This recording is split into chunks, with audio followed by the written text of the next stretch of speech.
नमस्कार। आप देख रहे हैं अदृश्य सत्य।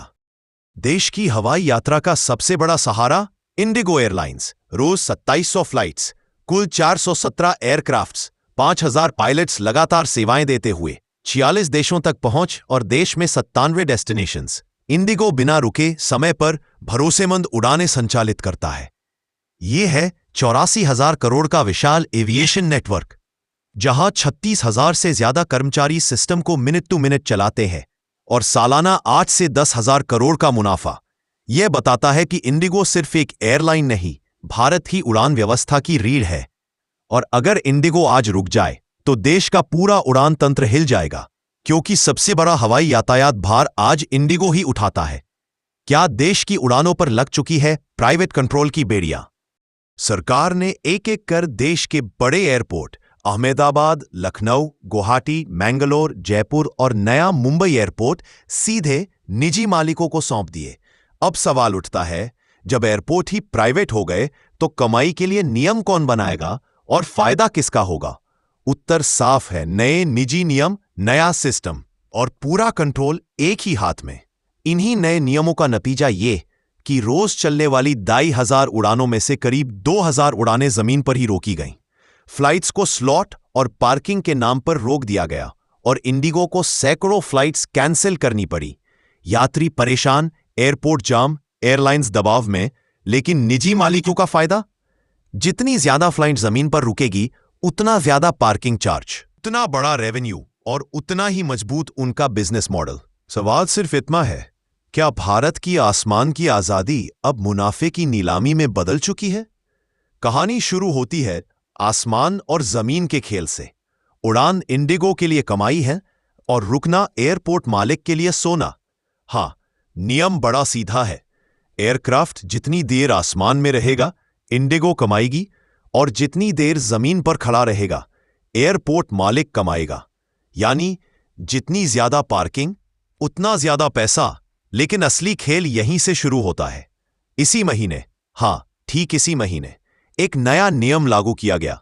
ऐसा नियम जिसने रोज उड़ने वाली 2700 उड़ानों में से लगभग 2,000 उड़ानें सीधे जमीन पर रोक दी। इंडिगो को मजबूरन फ्लाइट्स कैंसिल करनी पड़ी, यात्री फंसे, यात्राएं रुकी, एयरपोर्ट पर अफरा तफरी, लेकिन एयरपोर्ट की पार्किंग फुल और कमाई डबल। अब बड़ा सवाल, ये नियम अभी ही क्यों? जब ये एयरपोर्ट सालों से निजी हाथों में थे, तो ये नियम 2 महीने पहले क्यों नहीं लाया गया? और 2 महीने बाद क्यों नहीं? क्योंकि ये वही महीना है जिसमें ट्रैवल सबसे ज्यादा होता है। वेकेशन भी, त्योहार भी, पर्सनल काम भी। मतलब मांग चरम पर और नियम उसी वक्त लागू। इसे कहते हैं टाइमिंग का मास्टर स्ट्रोक। लोग परेशान, इंडिगो दबाव में, एविएशन सिस्टम हिल गया। पर फायदा सीधा सीधा एयरपोर्ट मालिक की जेब में। अब कहानी का सबसे बड़ा सवाल, क्या ये नियम जरूरत की वजह से बना या मुनाफे की वजह से? कहानी आगे बढ़ती है और अब असली मोड़ यहीं आता है। सरकार ने अचानक एक बड़ा नियम लागू किया। पायलटों के काम के घंटों को 48 घंटे से घटाकर 36 घंटे कर दिया गया और वजह बताई गई। पायलटों को ज्यादा आराम चाहिए, क्योंकि अहमदाबाद वाला हादसा पायलट की गलती से हुआ था। यानी पूरा दोष सीधे पायलट पर डाल दिया गया। लेकिन कहानी का दूसरा पहलू, वह जो पर्दे के पीछे था, वह कुछ और ही कहता है। आपकी बात के मुताबिक टेक्निकल चर्चा में कहा गया कि ईंधन में मिलावट थी, थ्रस्ट नहीं बना और विमान ऊंचाई पकड़ ही नहीं पाया। कुछ ही सेकंड में धड़ाम, पूरे विमान के साथ सभी यात्रियों की दर्दनाक मौत। और फिर इस हादसे के तुरंत बाद सरकार हरकत में आई और लाया गया वही नया नियम। पायलट केवल 36 घंटे ही उड़ान ड्यूटी कर सकेंगे। लेकिन सवाल खड़ा होता है, अगर समस्या टेक्निकल थी, थ्रस्ट की थी, ईंधन की थी, तो फिर जिम्मेदारी पायलट पर क्यों? और नियम पायलटों के लिए ही क्यों? क्या यह सुरक्षा का कदम था या किसी और फैसले को सही दिखाने का तरीका? कहानी यही नहीं रुकती, क्योंकि यह वही महीना था जब यात्रा सबसे ज्यादा होती है। वही महीना जिसमें हर विमान आसमान में होना चाहिए था। लेकिन नियम ऐसे समय लाया गया कि पायलटों की ड्यूटी कम और उड़ानें ग्राउंड, पार्किंग फुल, यात्री परेशान। और फायदा सीधा एयरपोर्ट के प्राइवेट मालिक को। अब असली सवाल, क्या यह सब सुरक्षा के नाम पर था या कमाई के नाम पर? इंडिगो की रफ्तार का असली राज, और वही रफ्तार कैसे बनी मुसीबत। इंडिगो एयरलाइंस की सफलता का सबसे बड़ा कारण था राकेश गंगवाल का कमाल का टाइम मैनेजमेंट सिस्टम। उन्होंने ऐसा सिस्टम बनाया जिसमें हवाई जहाज ज्यादा समय उड़ान में रहे और कम से कम समय जमीन पर। इस मॉडल ने इंडिगो को करोड़ों का मुनाफा दिलाया। एयरक्राफ्ट लैंड होते ही 30 मिनट में सफाई, यात्रियों का उतरना चढ़ना और फिर दोबारा टेक ऑफ, सब कुछ इतनी परफेक्ट प्लानिंग से होता था कि इंडिगो ने अपने कंपेटिटर्स को पीछे छोड़ते हुए 66% मार्केट पर कब्जा कर लिया। राकेश गंगवाल ने पूरा सिस्टम एयरबस A320 परिवार पर बनाया ताकि कोई भी बदलाव पायलट आसानी से उड़ाए। मैकेनिक एक ही तरह की मशीन जल्दी से मेंटेन करे। कॉमन पार्ट्स के कारण समय और लागत दोनों बचे। यही वजह थी कि इंडिगो 20 साल तक लगातार रफ्तार से आगे बढ़ती रही। लेकिन एक बड़ी गलती हो गई। कॉस्ट कटिंग के चलते सिस्टम में स्टैंड बाय पायलट्स नहीं रखे गए, और जब सरकार ने ड्यूटी टाइम में बदलाव 36 घंटे लागू किया तो पूरा टाइम मैनेजमेंट मॉडल ही हिल गया। यानी रफ्तार जिसने इंडिगो को उठाया, वही रफ्तार आज उसे भारी पड़ रही है। कमाल है, मशीन खड़ी है, विमान तैयार है, लेकिन उसे उड़ाने वाले हाथ ही कम पड़ गए। यही नजारा देखने मिला 3 दिसंबर 2025 को, जब मुंबई से दिल्ली जाने वाली इंडिगो की फ्लाइट केवल इसलिए 2 घंटे लेट हुई क्योंकि पायलट उपलब्ध ही नहीं था। दिल्ली पहुंचने के बाद वहां का पायलट भी अपनी समय सीमा पूरी होने के कारण चला गया, और जब नया पायलट नहीं मिला तो विमान को पटना भेजने वाली फ्लाइट सीधे कैंसिल करनी पड़ी। इसके बाद तो जैसे पूरा नेटवर्क ही जाम हो गया। पटना से बेंगलुरु वाली फ्लाइट भी कैंसिल। एक मुंबई दिल्ली की देरी से पूरी चेन बिगड़ गई। पुणे और गोवा एयरपोर्ट की हालत रेलवे स्टेशन जैसी हो गई। भीड़, अफरा तफरी, लंबी लाइनों का माहौल। नए नियमों के बाद इंडिगो का पूरा सिस्टम लड़खड़ा गया है। इंडिगो ने व्यवस्था सुधारने के लिए 10 फरवरी तक का समय माना। आज स्थिति यह है कि सरकार बेबस है, इंडिगो लाचार है और यात्रियों का हाल बेहाल है।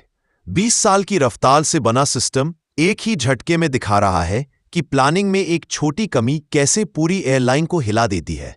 अब एक वीडियो सामने आया है जिसमें यात्री और इंडिगो के कर्मचारियों के बीच तीखा विवाद होता दिख रहा है।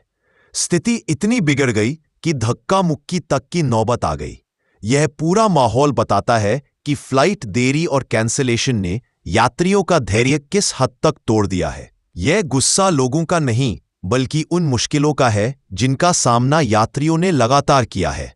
इतनी देरी, इतनी रद्द उड़ानें, किसी का भी सब्र टूट सकता है। लोगों के मन में यह भी सवाल उठ रहे हैं कि नियम अक्सर ऐसे समय पर बदले जाते हैं जब उसका असर सीधे आम जनता पर पड़ता है। कई यात्रियों की राय है कि निजीकरण बढ़ने के साथ साथ जरूरी सेवाएं अब कमजोर होती दिख रही हैं। कई क्षेत्रों जैसे रक्षा और रेलवे के बारे में भी चर्चाएं चल रही है कि वे बड़े पैमाने पर निजी हाथों में जा सकते हैं। यही वजह है कि आम लोग चिंतित है कि कहीं एक ही समूह के हाथ बहुत ज्यादा नियंत्रण ना आ जाए। यही माहौल लोगों में असुरक्षा और नाराजगी पैदा कर रहा है। उन्हें लगता है कि फैसलों में उनकी तकलीफों को उतनी गंभीरता से नहीं सुना जा रहा। यही वह स्थिति है जिसे लोग मोनोपोली बनने का डर कह रहे हैं। लोगों का कहना है कि जब एक ही व्यवस्था के पास पूरा नियंत्रण होता है तो जवाबदेही कमजोर पड़ जाती है।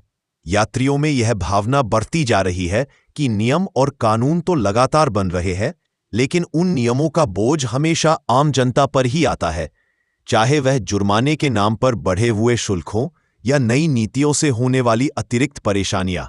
लोगों का तंज यह है कि आम आदमी चाहे संघर्ष करे या परेशान हो, ऊपर बैठे तंत्र को न तो कोई सीधी जवाबदेही उठानी पड़ती है, ना ही किसी नुकसान का जोखिम। और यही वजह है कि जनता के भीतर असंतोष और अविश्वास लगातार बढ़ रहा है। कई लोग पुराने समय की तुलना आज की स्थिति से करते हैं। तब बाजार में कई टेलीकॉम कंपनियां थीं, प्रतियोगिता थी, विकल्प थे। आज के हालात में लोगों को लगता है कि अगर सिर्फ 2 बड़ी कंपनियां ही बचे और किसी नियम में अचानक रुकावट आ जाए, ठीक है, मजे लो, तो यह बात लोगों के भीतर मौजूद गुस्से और असंतोष को और बढ़ा देती है। इंडिगो से पहले सहारा, जेट एयरवेज और किंगफिशर, तीनों एयरलाइंस अपने अपने हालात और बाजार के दबावों में टिक नहीं पाई। अब जनता के मन में सवाल उठ रहा है कि क्या इंडिगो भी इसी दबाव का सामना कर पाएगी, या आने वाले समय में बाजार में कोई नई ताकत उभर कर उसे चुनौती देगी। आज स्थिति यह है कि लोग हवाई यात्रा पर निर्भर हो चुके हैं। पहले जहां हवाई चप्पन से हवाई जहाज तक पहुंचने की बात की जाती थी, वहीं अब बार बार की कैंसिलेशन और देरी ने यात्रियों को मजबूरी और तनाव में डाल दिया है। कई लोगों का मानना है कि जिस तरह कई सेवाएं निजी क्षेत्र में जा रही है, उसी के चलते सरकार और कंपनियों के बीच जिम्मेदारियों की रेखा धुंधली हो गई है। यात्री समझ नहीं पा रहे कि उनकी समस्याओं का सीधा जवाबदेह कौन है, और इसी भ्रम के कारण इंडिगो और यात्रियों के बीच विवाद बढ़ते नजर आ रहे हैं। यात्रियों का अनुमान है कि पूरे नेटवर्क में गड़बड़ियों और रुकावटों से करोड़ों का नुकसान हो चुका है। लेकिन जनता का गुस्सा इसलिए भी बढ़ रहा है क्योंकि उन्हें लगता है कि उनकी परेशानियां सुनने वाला कोई नहीं है। लोग इसे मोनोपोली नीति का असर कहकर चिंता जता रहे हैं, जहां बाजार और निर्णय पर कुछ ही खिलाड़ियों का असर दिखाई देता है और आम जनता को मुश्किलों का भार उठाना पड़ता है। धन्यवाद। चैनल को सपोर्ट करें अगर आप चाहते हैं कि ऐसी ही महत्वपूर्ण जानकारियां, रिसर्च और ग्राउंड लेवल विश्लेषण आप तक पहुंचते रहे। वीडियो को लाइक जरूर करें, चैनल को सब्सक्राइब करें, बेल आइकन दबाएं ताकि अगला वीडियो मिस ना हो। अपनी राय कमेंट में जरूर लिखें। वीडियो को शेयर करें ताकि यह सच ज्यादा से ज्यादा लोगों तक जाए। धन्यवाद।